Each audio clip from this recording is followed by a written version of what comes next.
Buenas noches, compañeros. Somos el grupo número 3 y nuestro tema es glaucoma agudo. Sus integrantes, Azú Arteaga Angie, Tumbaco Montes de Oca Roselyn y quien les habla, Farfán Cedeño Mildred.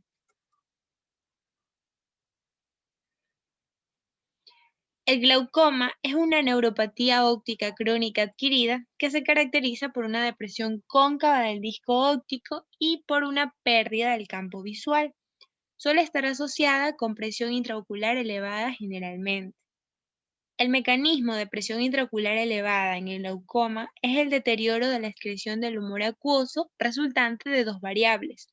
La primera, anormalidades en el sistema de drenado del ángulo de la cámara anterior o glaucoma de ángulo abierto, y el acceso deteriorado de humor acuoso al sistema de drenado que provoca el glaucoma de ángulo cerrado.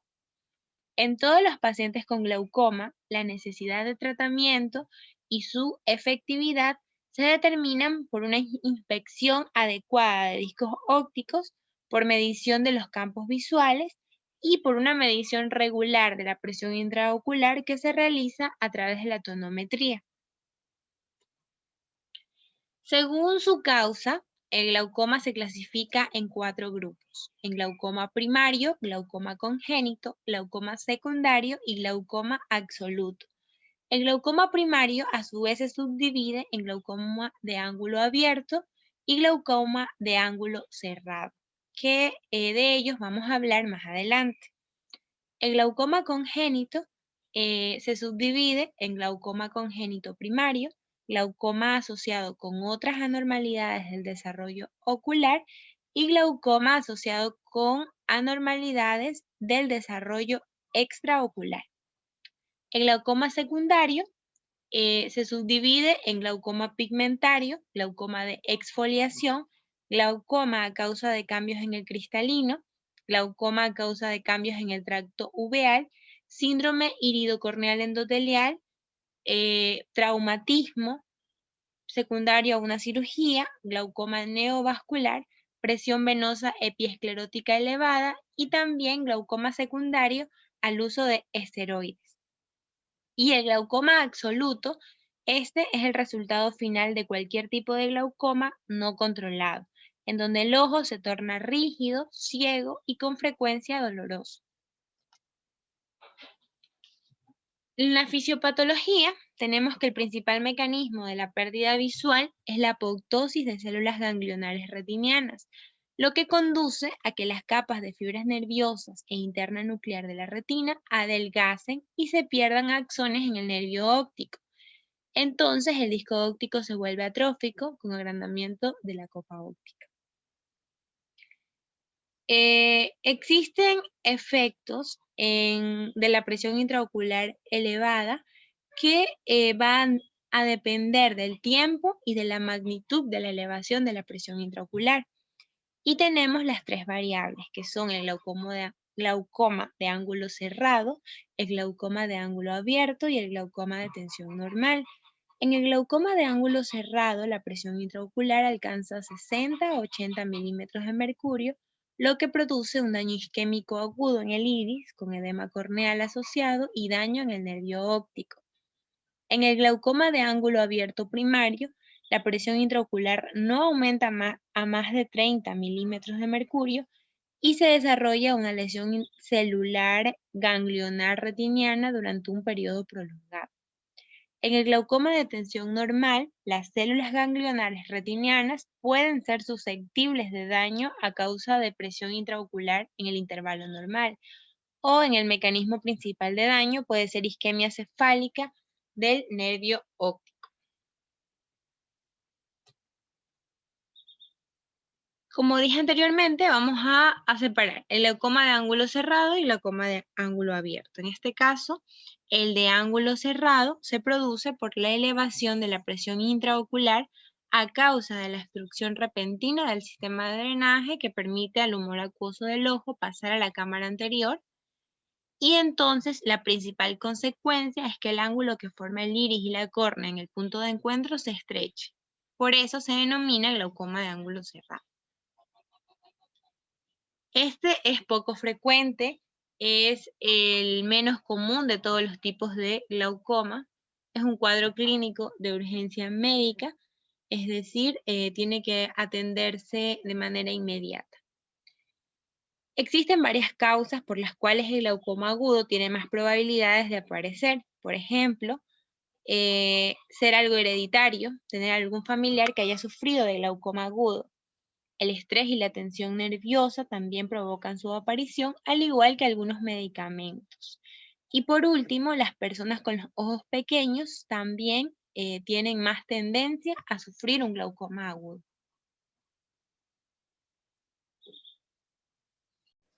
En cuanto a los factores de riesgo, este tipo de glaucoma se va a dar con mayor frecuencia a partir de los 50 años y especialmente en mujeres, si bien coexisten otros factores de riesgo reseñables, tales como los antecedentes familiares, es decir, que hay un componente hereditario, por lo que los descendientes de estas personas que han sufrido este tipo de glaucoma van a tener un mayor riesgo de sufrirlo.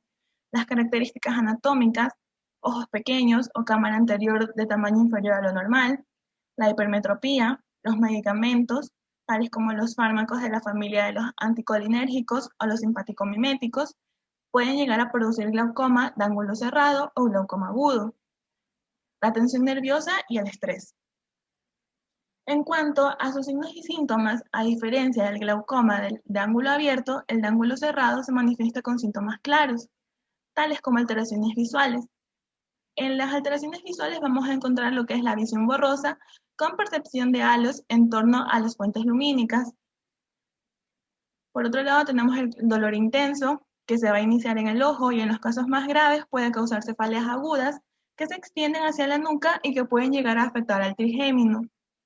Náuseas y vómitos, que estos aquí se producen especialmente cuando la elevación de la presión intraocular es muy intensa, enrojecimiento del ojo, decoloración del iris, endurecimiento de la córnea y la pupila dilatada.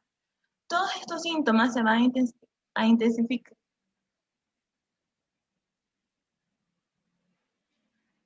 Todos estos síntomas se van a intensificar especialmente cuando la presión ocular supera los 80 a los 90 milímetros de mercurio, lo que puede llegar a afectar gravemente a la arteria central de la retina. Si en este caso la persona afectada no recibe un tratamiento inmediato, se pueden producir importantes lesiones en la retina que luego serán irreversibles. El tratamiento de esta patología es quirúrgico, pero antes de la intervención quirúrgica se va a exigir un tratamiento farmacológico para reducir lo antes posible la presión intraocular, de modo que se alivie el dolor y la córnea recupere su transparencia.